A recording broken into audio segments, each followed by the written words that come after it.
Histoire de la Wehrmacht.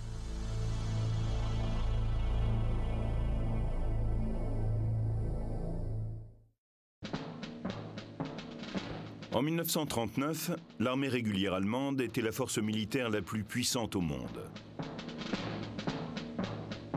Ce n'était pas essentiellement dû à la supériorité de son matériel, mais la propagande de l'époque, très efficace, a développé ce mythe encore très présent aujourd'hui. La vraie raison est à mettre au compte de la tradition militaire allemande, qui faisait que même en temps de paix, les chefs étaient en avance sur leur époque, et que le patriotisme national soutenait ses aspirations militaristes.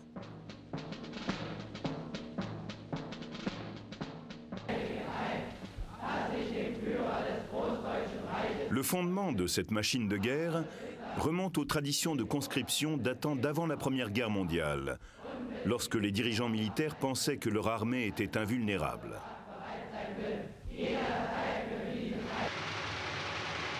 Cette attitude, s'ajoutant au ressentiment créé par le traité de Versailles, qui entre autres limitait drastiquement l'armée allemande, créa un mouvement militariste dont les effets étaient visibles bien avant l'arrivée au pouvoir d'Hitler en 1933. Les restrictions du traité de Versailles sur l'armement en particulier entraînèrent une réflexion sur le développement de nouveaux matériels et de nouvelles tactiques qui, le temps venu, donneraient une armée efficace en un très court laps de temps.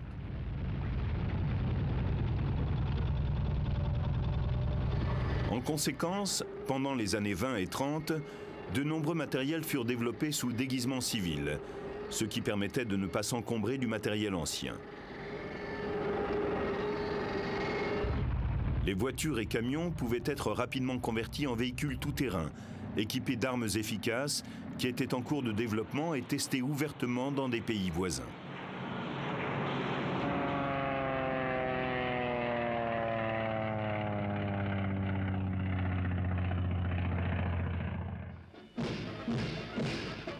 Donc, quand Hitler arriva au pouvoir et décida la création d'une armée, la Wehrmacht, qui regroupait l'armée de terre, la Luftwaffe et la Kriegsmarine, les bases en étaient déjà établies.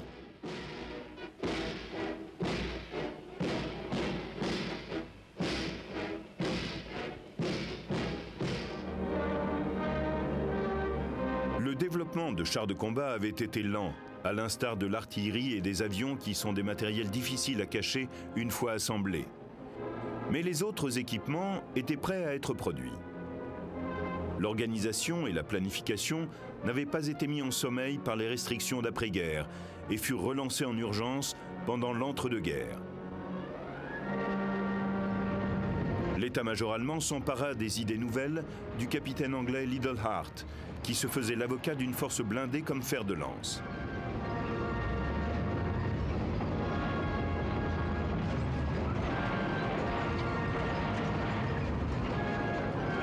Les généraux allemands furent profondément impressionnés par ces idées et les développèrent en y ajoutant des avions d'attaque au sol. Ce nouveau style de combat fut appelé Blitzkrieg ou guerre éclair.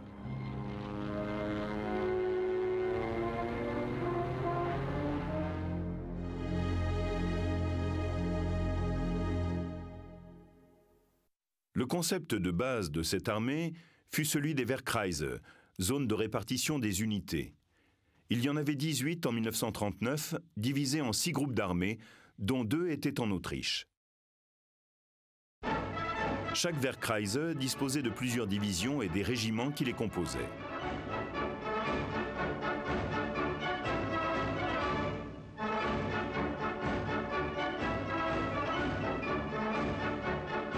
Le plan de mobilisation pour la guerre était basé sur le système Ersatz, ou système de remplacement. Dans ce plan, chaque unité de temps de paix avait 2 parties. Une unité active, prête au combat, et qui disposait en permanence du matériel de remplacement dans ses bases. Ceci permettait de mobiliser rapidement les réservistes, d'organiser le recrutement, de procéder à l'entraînement et à la répartition du matériel de remplacement, et à la réception et au traitement des personnels blessés ou en convalescence. Selon ce schéma, si la guerre devenait imminente, les bataillons secondaires pouvaient être montés en puissance et équipés sans signe extérieur de mobilisation. Et les bataillons additionnels pourraient être formés très rapidement ensuite.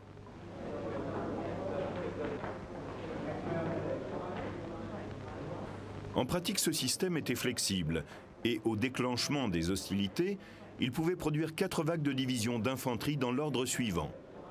Les unités d'active, les réservistes, les troupes territoriales et les nouvelles recrues.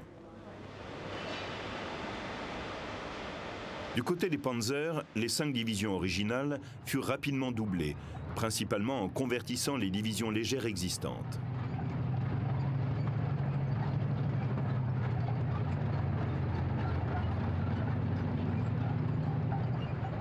Ce système demeura inchangé jusqu'en 1942, lorsqu'après la première campagne de Russie, un certain nombre d'unités de remplacement étaient disposées près du théâtre d'opération plutôt que dans leur base en Allemagne. De plus, des unités nouvelles furent créées là et où on en avait besoin. Vers la fin de 1942, l'armée était devenue si grande et si compliquée que le système ersatz fut abandonné. Les vieux quartiers généraux de division devinrent des centres de recrutement avec de nouvelles unités d'entraînement organisées en régiments et bataillons.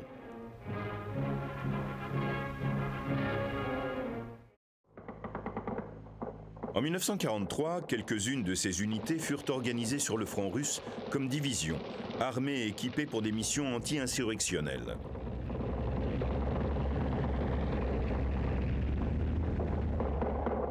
Leur responsabilité fut transférée des divisions ersatz aux unités combattantes.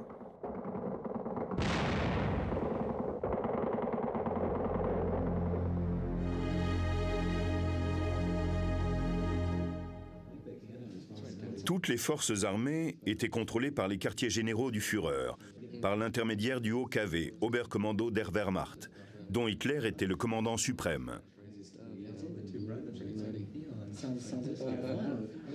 Les groupes d'armées étaient contrôlés par l'OKH, Oberkommando des RS, qui disposait de 12 départements, chacun ayant la responsabilité d'un secteur de l'armée. Le système était souple et il était possible d'organiser ou de modifier le nombre et le type des formations combattantes à tous les niveaux.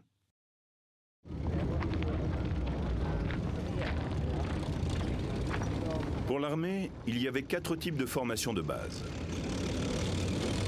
Panzer, infanterie, troupes de montagne et aéroportées. Pour les corps, il y en avait 6. Panzer, infanterie, troupes de montagne, aéroportées, commandant du corps et réserve. En pratique, chacun pouvait intégrer des éléments des autres formations si la situation l'exigeait. Les troupes attachées au niveau de l'armée ou du corps étaient des unités combattantes spécialisées. L'OKH mettait à disposition ces unités de façon semi-permanente aux groupes d'armées qui étaient chargés des fonctions administratives. Les armées disposaient de ces unités indépendantes en fonction de leurs besoins en campagne, puis elles étaient réaffectées temporairement au corps. Ces unités comprenaient de l'artillerie lourde et des brigades du génie ou des bataillons avec des unités spécialisées.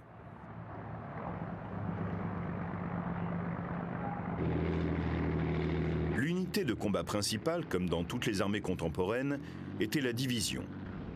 Alors que la guerre suivait son cours, il devint nécessaire de disposer de garnisons dans les territoires occupés, de nouvelles unités. Des divisions de défense côtière furent formées et menèrent à la création de nouvelles unités, comme les Sturm ou divisions d'assaut, qui avaient moins de troupes mais une plus grande puissance de feu.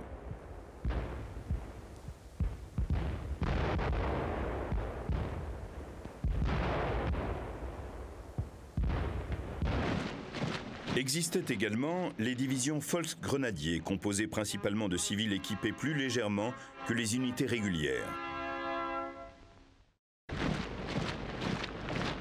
En théorie, la chaîne de commandement était claire. Mais au fil du temps, il y eut non seulement des interférences d'autres organisations, mais Hitler lui-même la court-circuita de plus en plus fréquemment. Il donna souvent directement ses ordres au commandant en première ligne. Après 1943, l'OKH contrôlait les unités du front Est, les autres étant sous le contrôle de l'OKV.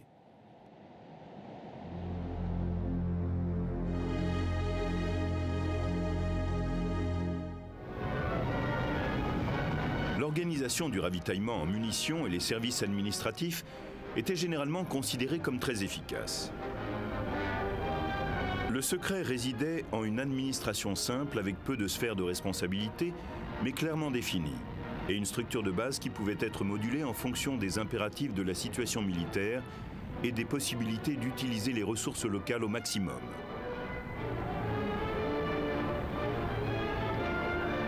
En particulier, les deux fonctions de transport et de manutention étaient nettement séparées. Le transport était géré au niveau de la division et placé sous la responsabilité d'un officier des approvisionnements ayant à sa disposition un certain nombre d'unités standardisées pour ses convois. Les missions transport entre les divisions étaient réparties entre des unités fournies par les colonnes légères et des unités de transport de bataille.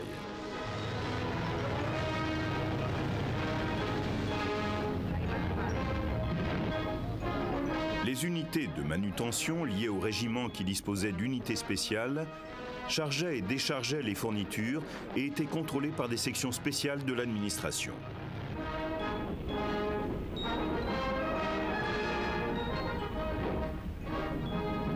Toutes les principales unités comprenaient des sections de réparation et de maintenance pour parer aux urgences et les divisions disposaient de compagnies ateliers pour les interventions lourdes. Si l'importance des réparations les dépassait, elles étaient confiées à l'armée qui maintenait des unités d'entretien très bien équipées, capables de se lancer dans de véritables reconstructions.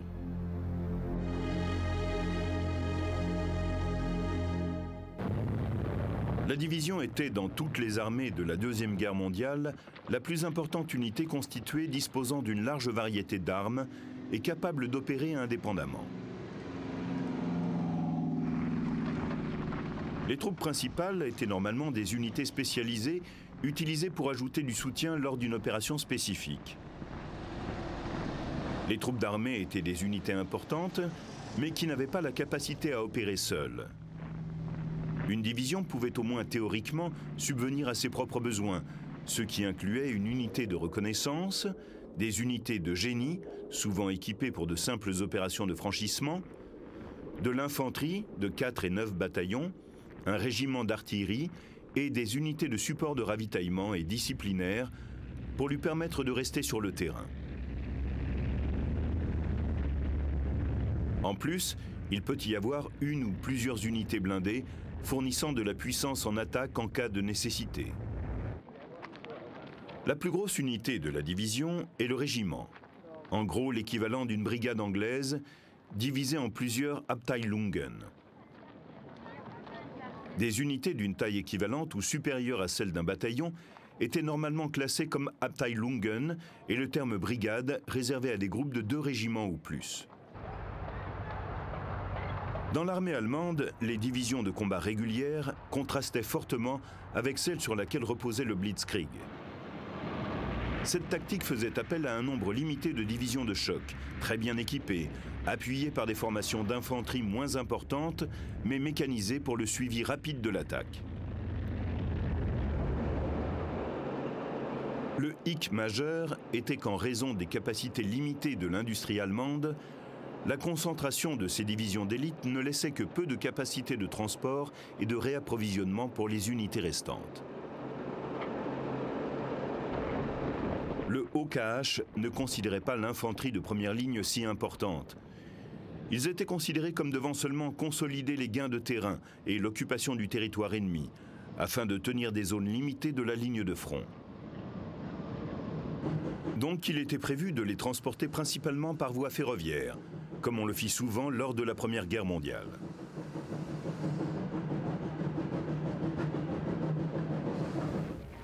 Pour des raisons tactiques, l'infanterie était équipée de chevaux pour le transport, après avoir été amenée par voie ferrée.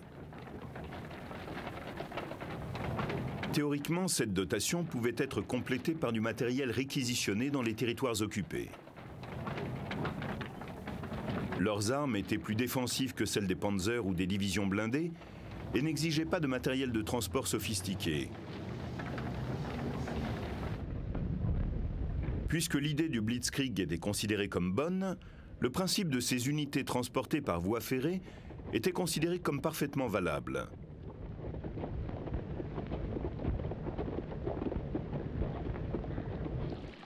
Mais les terribles destructions qui suivirent l'ouverture du front russe, puis celles subies en Normandie, firent que les divisions ne pouvaient plus être employées avec autant de mobilité. De surcroît, une fois la supériorité aérienne perdue, les opérations de transport devinrent très vulnérables aux attaques.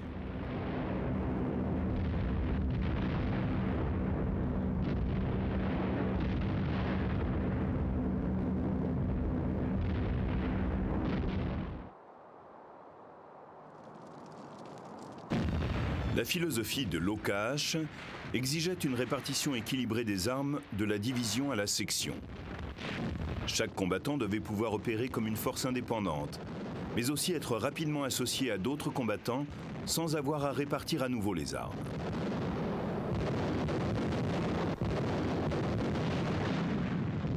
Grâce à ce système, les soldats allemands étaient capables de combattre sous les ordres de n'importe quel officier, à la différence des soldats anglais dépendant de leur unité. Mais ce principe avait un désavantage majeur, puisque les armes lourdes étaient dispersées au sein de la division. Il était presque impossible, à la différence de l'artillerie anglaise alors dévastatrice, de concentrer les tirs de l'ensemble de l'artillerie d'une division.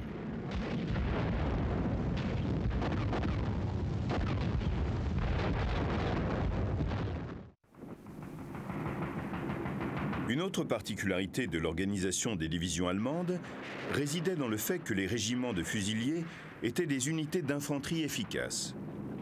Le bataillon de reconnaissance disposait au sein des divisions d'infanterie mobile de soldats sur des véhicules rapides, sur des motos et sur des transports de troupes.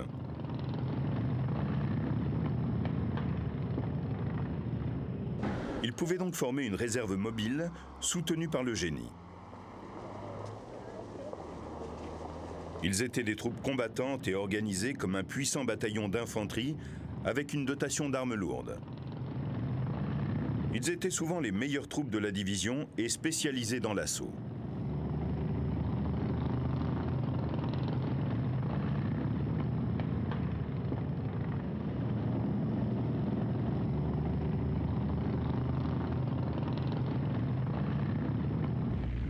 La Panzer Division constituait la force de frappe de l'armée allemande. La division, initialement, comprenait 2 régiments de chars et 1 d'infanterie et de soutien. Ces chars étaient principalement des Panzer 1 et 2, en pratique des blindés à l'armement plutôt léger, mais aussi de véhicules tchèques et quelques véhicules lourds.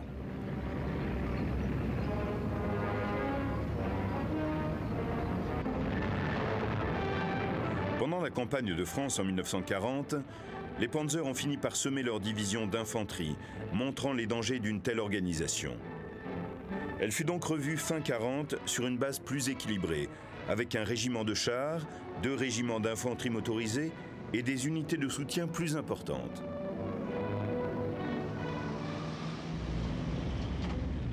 Les canons anti-chars autopropulsés et l'artillerie furent introduits progressivement afin d'augmenter la puissance de feu. Dans le cas des divisions SS, l'infanterie fut largement renforcée.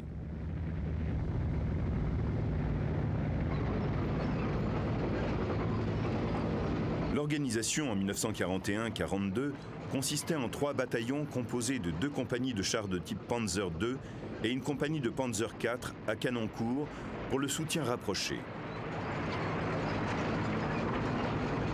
Plus tard, la répartition fut ramenée à 2 bataillons de 4 compagnies. Un de 96 Panzer IV et un autre de 96 Panzer, souvent avec une compagnie supplémentaire de tanks Tigre ou de canons d'assaut. En pratique, alors que d'importants efforts étaient faits pour garder les bataillons de Panzer IV aussi forts, il n'y avait jamais assez de Panzer. De nombreux véhicules capturés et bien d'autres véhicules de substitution furent donc employés.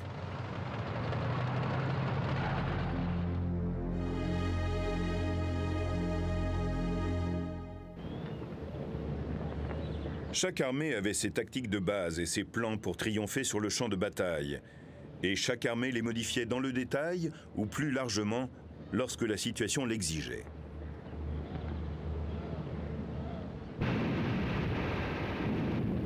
Dès le début de la guerre, la politique générale des forces allemandes était que seule l'offensive permettait le succès et que les opérations défensives ne devaient être employées qu'au cours d'opérations ponctuelles ou bien pour sécuriser une zone qui servirait de base à une nouvelle offensive. Ce principe faisait partie de la doctrine tactique du Blitzkrieg.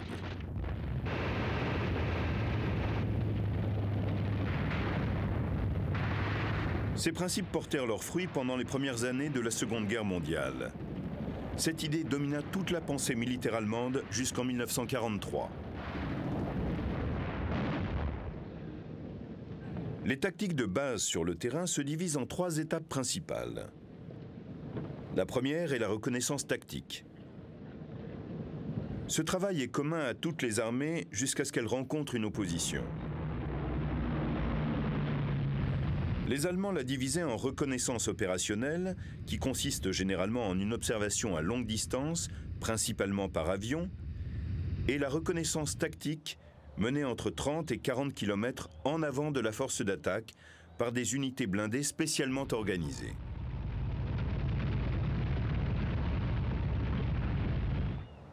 Enfin, la reconnaissance de combat à très courte distance est effectuée pendant qu'une division se déplace pour engager l'ennemi.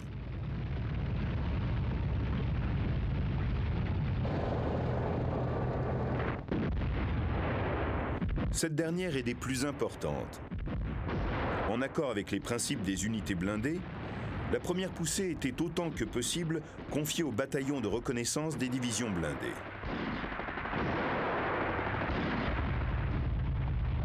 La patrouille standard était constituée de 3 véhicules blindés opérant en formation en flèche et se couvrant mutuellement. Le véhicule leader était utilisé comme leurre à proximité des positions ennemies présumées. Une fois exposé aux tirs ennemis, il se repliait rapidement. Le contact étant alors établi, le principe était de créer une supériorité numérique locale en faisant appel à la réserve d'infanterie du bataillon afin de permettre aux unités de reconnaissance de dépasser les avant-postes ennemis et de continuer leur route.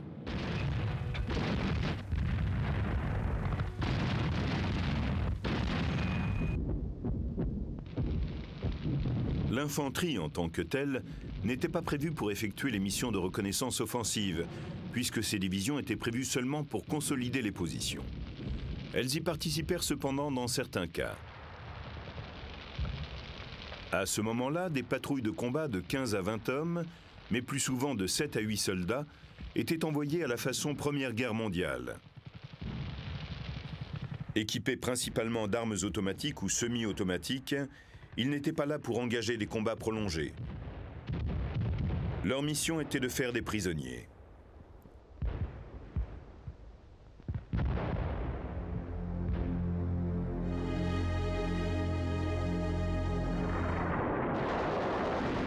Le concept offensif de l'armée allemande était d'encercler et détruire l'ennemi en utilisant sa supériorité en force blindée, en puissance de feu et en surprise.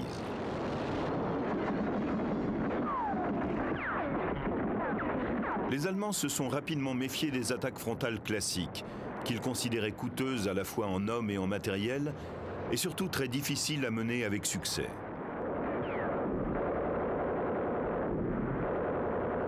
Quand c'était possible, ils préféraient frapper sur les flancs et encercler l'ennemi.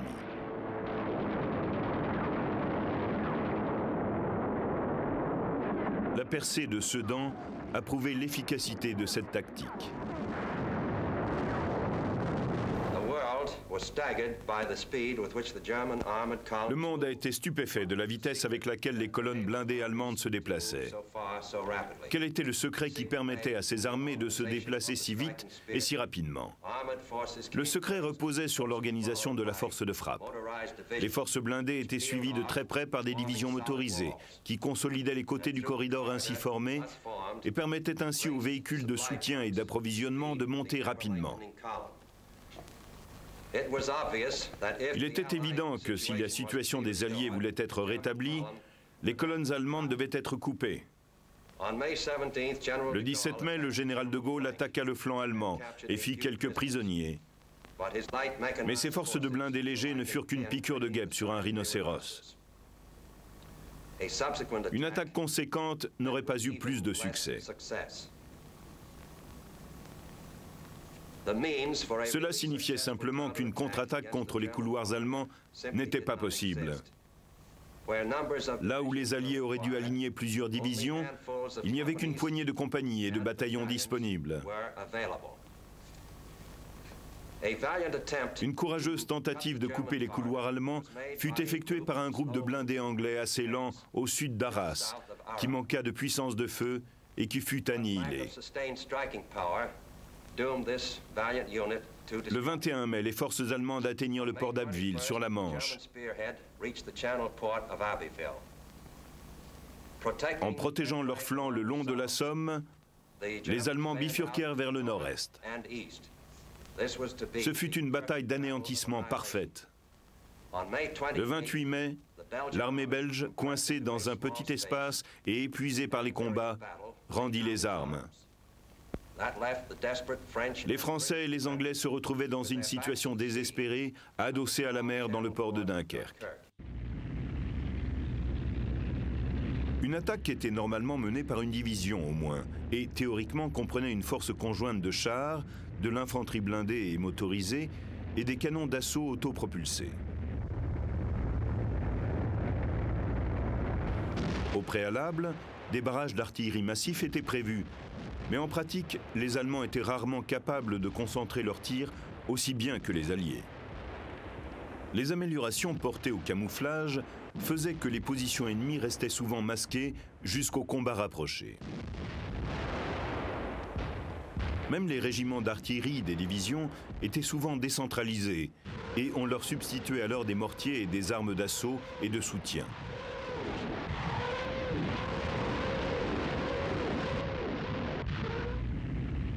Le schéma de base était de lancer les tanks à l'attaque en 2 et bien souvent 3 vagues, avec l'infanterie blindée dans ses half-tracks, dans les intervalles, et les canons anti-chars et les canons d'assaut sur les flancs.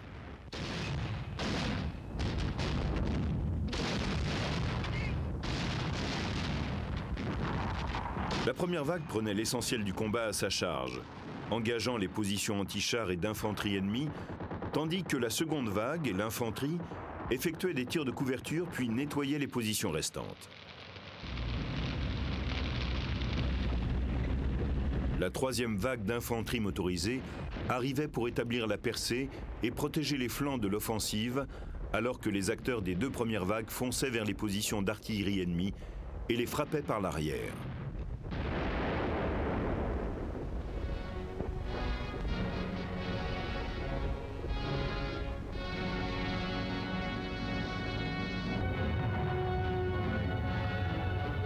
Les chars ennemis étaient supposés être engagés spécifiquement par les unités mobiles de canons d'assaut et par les unités anti-chars Panzerjäger et Jagdpanzer.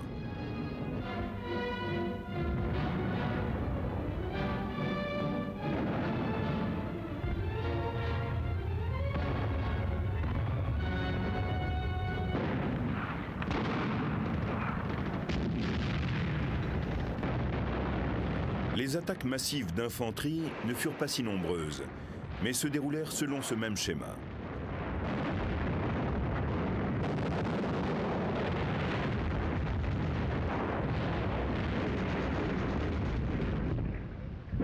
Lorsque des pénétrations étaient possibles en utilisant des tactiques d'infiltration, on employait alors des unités d'assaut spéciales pour s'emparer de positions clés.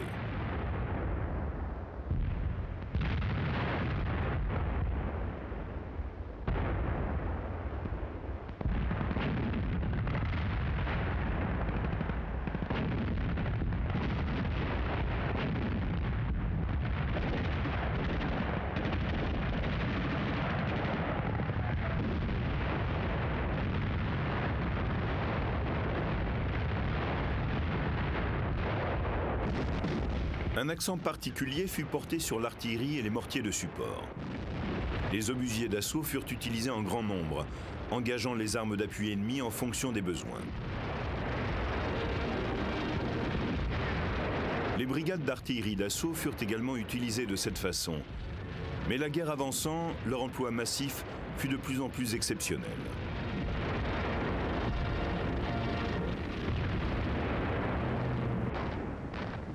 Les Allemands étaient de chauds partisans des infiltrations. Elles furent souvent couronnées de succès, en particulier en raison de la confusion qu'elles causaient. En revanche, lorsqu'elles se changeaient en combats frontaux d'infanterie, comme ce fut le cas à Anzio, en Italie, leur efficacité était beaucoup moins intéressante.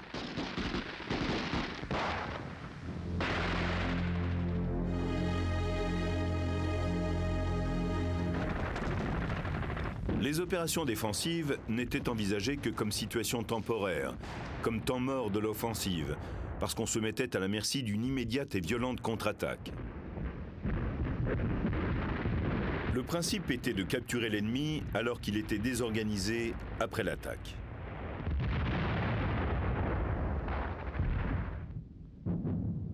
Après 1943, il devint évident qu'une posture défensive générale était indispensable. Et la tactique de défense en profondeur fut alors remaniée, en s'appuyant sur l'expérience acquise sur le front russe. Le principe était d'installer 3 zones principales de défense. La première zone était constituée d'une série de positions avancées à moins d'1 kilomètre en avant de la zone principale. Elles étaient hors de portée de l'artillerie moyenne. Elle comprenait des unités légères et mobiles dont le rôle était de forcer l'ennemi à se déployer et, si possible, dans le mauvais secteur.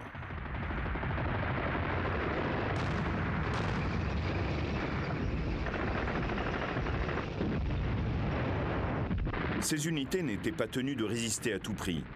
Elles devaient se replier quand la mission était terminée, conduisant l'ennemi à la ligne de défense suivante.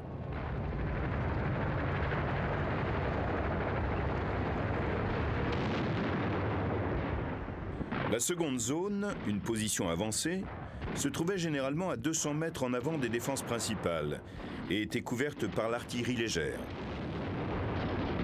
Elle était constituée de positions individuelles préparées à l'avance, éloignées les unes des autres le plus possible, tout en permettant un tir de support mutuel pour des unités d'infanterie et des équipes utilisant des armes anti-chars.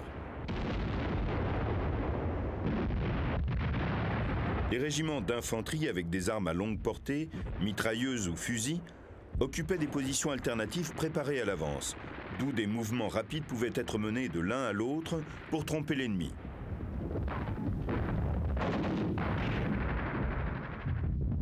Les Allemands étaient particulièrement adeptes du déplacement rapide de leurs mortiers, ce qui leur évitait de se faire repérer par les observateurs ennemis. Autant que possible, toutes les positions avancées étaient choisies dans l'idée de faciliter une retraite discrète de leurs occupants avant que l'artillerie ne se charge d'empêcher l'ennemi de les occuper à son tour.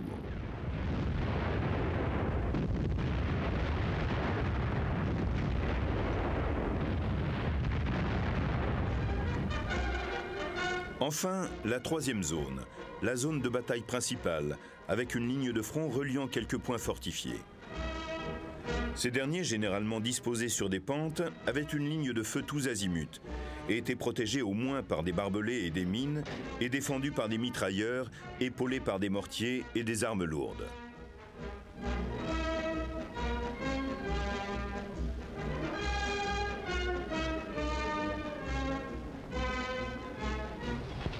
Les Allemands n'aimaient pas construire ces structures dans les bois, en raison de la dépense d'énergie que cela entraînait, mais sur les berges des rivières. Ils aimaient installer leur défense du côté ennemi, ce qui faisait de la rivière une partie intégrante de leur défense anti-chars.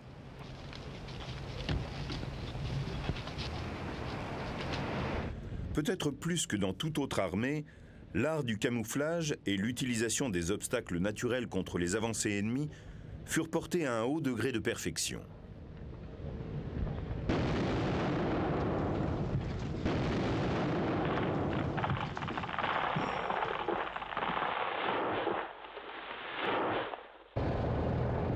Ces positions défensives ralentirent considérablement les troupes alliées.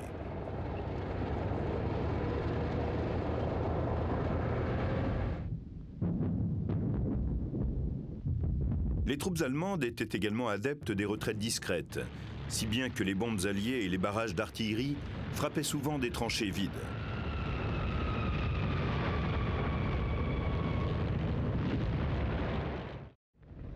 L'organisation de l'armée et le haut degré d'initiative tactique autorisé aux officiers et aux cadres NCO supposaient que des formations nouvelles pouvaient être improvisées à partir de n'importe quelle unité disponible, et ce, afin de boucher les trous en urgence.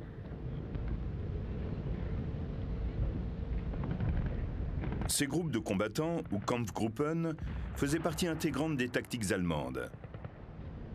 Leur taille allait de celle d'une compagnie d'infanterie à celle d'une division.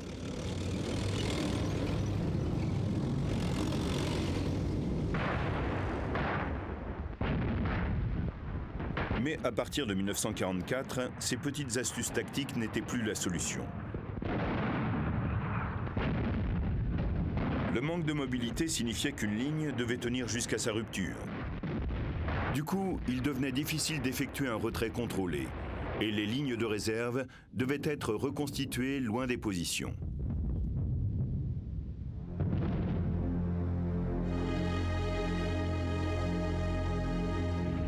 Le bilan inespéré de la campagne contre la Pologne en 1939 a caché le fait que la guerre éclair avait été menée victorieusement avec un équipement normal pour l'époque.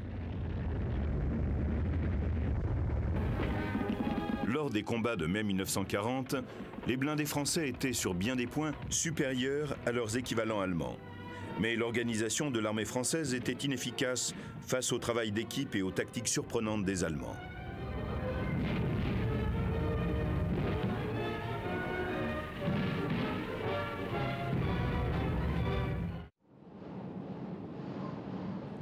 Le temps a invalidé la théorie du Blitzkrieg, qui ne s'avéra pas en Russie la meilleure manière de gagner la guerre, bien qu'initialement cette tactique ait été victorieuse.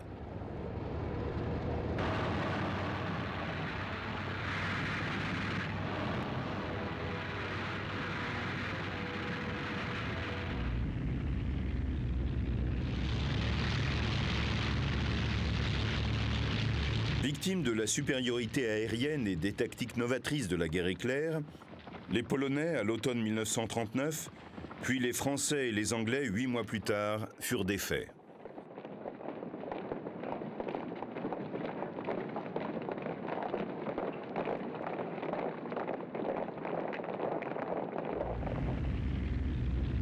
L'armée allemande se trouva maître de l'Europe de l'Ouest, auréolée d'une réputation de grande puissance de feu et d'un équipement moderne.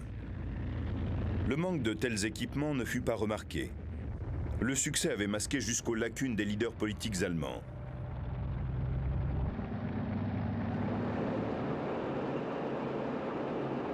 Pendant les années suivantes, des équipements améliorés, aussi bien lourds que légers, entrèrent en service.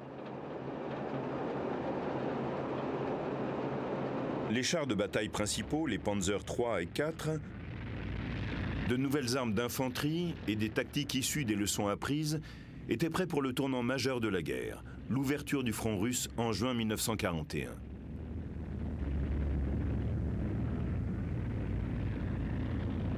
Bien que cette opération exposait l'Allemagne au cauchemar permanent de tous les états-majors, à savoir la guerre sur deux fronts, elle apparaissait comme une opération faisable.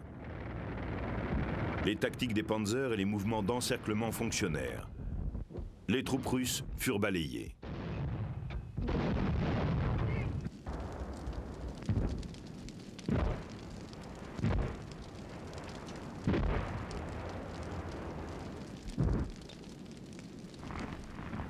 Mais très vite, les deux faiblesses qui entraînèrent l'armée allemande vers la défaite se révélèrent.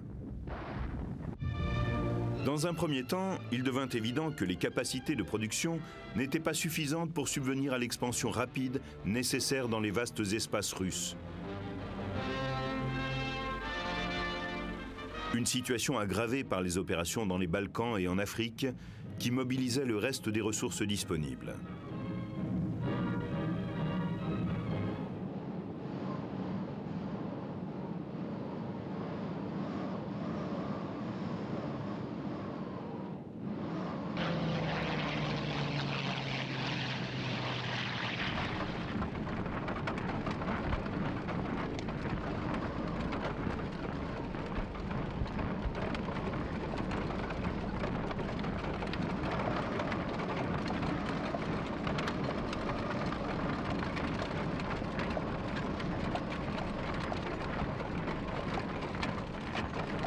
La guerre éclair échoua pour la première fois et annonça la défaite finale.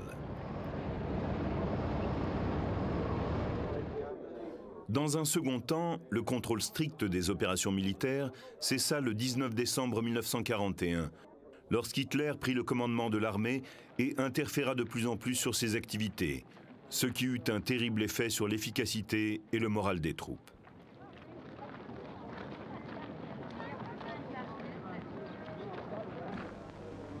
Son obsession de ne pas perdre de terrain s'avéra désastreuse.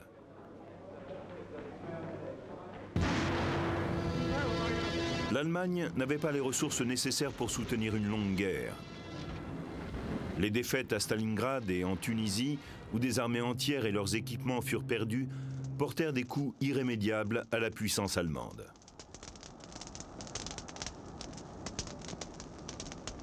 Les commandants sur le front Est avaient accepté la montée en puissance d'armées privées, formées par des factions du régime nazi, comme les Waffen-SS, la branche armée du parti nazi.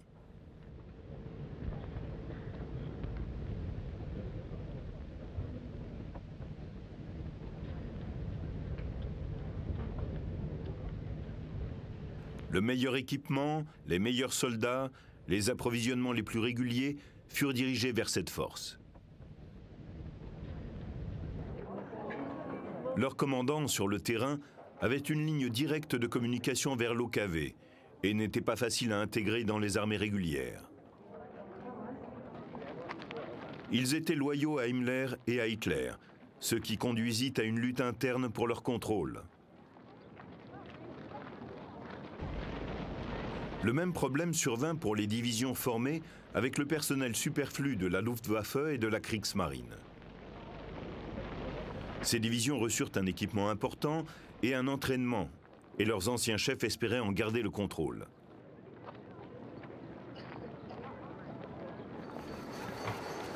La pression politique conduisit à une rationalisation du développement de la production. À partir de 1942, de nouveaux équipements vraiment modernes pour l'époque furent livrés à l'armée, mais jamais en quantité suffisante.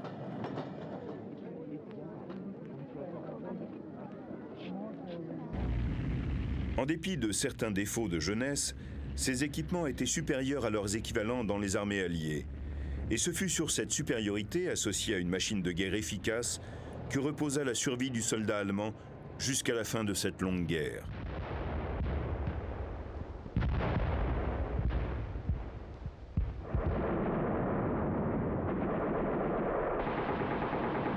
À partir du débarquement en Normandie en juin 1944, les défauts originaux de l'armée allemande l'entraînèrent à sa perte.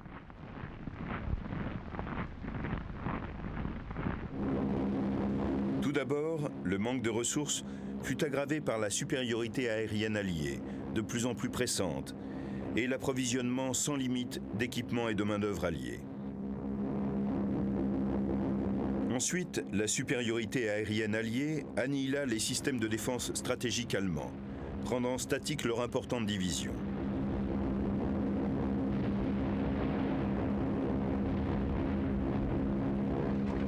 Sur le front ouest, le réseau ferroviaire, continuellement coupé par les raids aériens, empêchait le déplacement des divisions. Les défenses reposaient alors sur des réserves mobiles mal adaptées.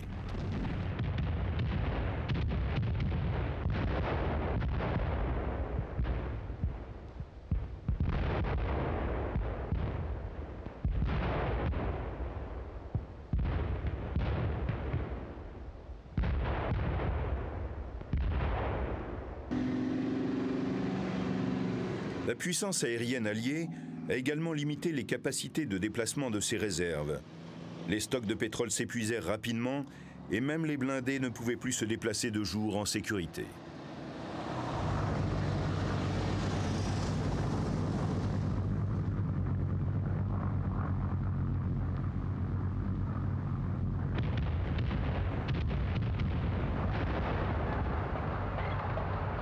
De plus, les panzers et les unités motorisées, dépourvues parfois d'équipement en raison des besoins du front russe, furent réduits à des systèmes de défense croisés, ce qui était un système défensif stable. Il était difficile à passer, comme les Alliés le découvrirent à Monte Cassino.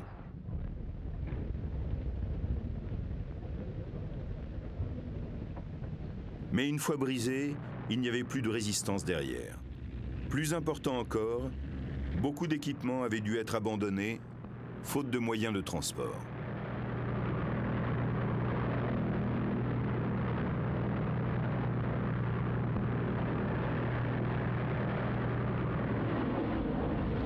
Sur le front russe, la supériorité aérienne ne fut jamais un problème comparable. En revanche, le climat extrême et les grandes distances ont handicapé l'armée allemande.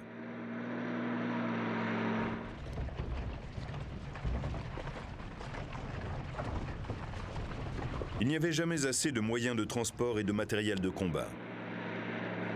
La retraite allemande fut un bon exemple édifiant de combat tactique.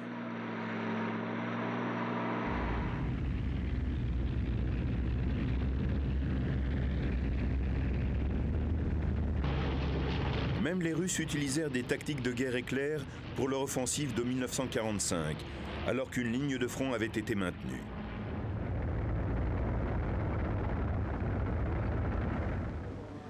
Peut-être le fait le plus impressionnant à propos de l'armée allemande fut que, en dépit des interférences politiques, de ses pertes et son impossibilité d'arriver à couvrir ses besoins, elle demeura une organisation cohérente jusqu'à la toute fin de la guerre. Ceci fut partiellement lié à l'accroissement de la mobilisation d'ouvriers civils répondant aux besoins en main-d'œuvre et à la capacité de l'industrie allemande de maintenir de hauts niveaux de production, même sous les bombardements alliés.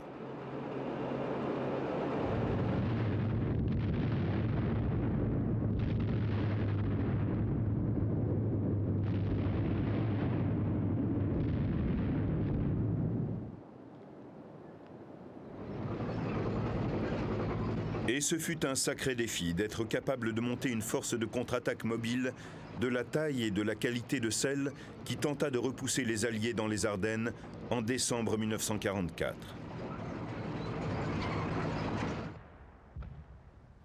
L'attaque survint au point le plus faible des lignes alliées, avec des troupes allemandes 3 fois plus nombreuses que les troupes américaines. Comme d'habitude, les tanks des 6e et 5e armées de Panzer conduisirent la pointe de l'attaque avec leurs chars Tigre et Tigre Royal. Le plan aurait pu fonctionner. Avec le brouillard, les Alliés furent incapables d'appeler l'aviation d'appui et pendant les premières 24 heures, la 5e armée de Panzer avança de plus de 30 km dans les lignes américaines.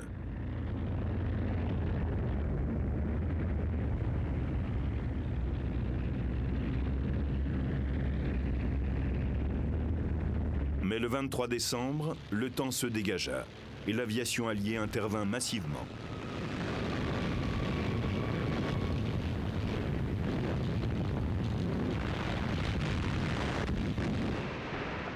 Au sol, les chars allemands rencontrèrent une résistance de plus en plus dure, spécialement à Bastogne. Si la ville et ses nombreuses routes partant dans toutes les directions avaient été conquises pendant les premiers jours de l'offensive, les forces allemandes auraient été capables d'attaquer les défenses de Saint-Vith par l'arrière et d'atteindre la Meuse sans opposition. Donc la 2e division de Panzer frappa Bastogne par le nord, arrivant très près de la Meuse, mais manqua d'unités de soutien déroutées pour la prise de la ville et qui devaient faire face à la contre-attaque de Patton qui rompit le siège de Bastogne le 26 décembre.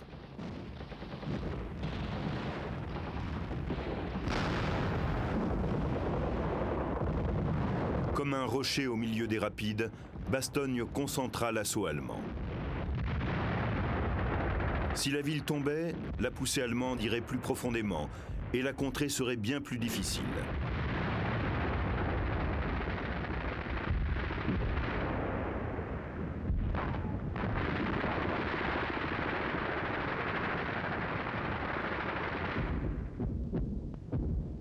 Alors que les Allemands perdaient l'initiative, les Américains lancèrent leur contre-attaque. À la fin de janvier, la bataille était terminée. Les Alliés avaient atteint la frontière allemande. Le pari avait été perdu. La Wehrmacht avait été défaite et la capitulation allemande est signée le 8 mai 1945.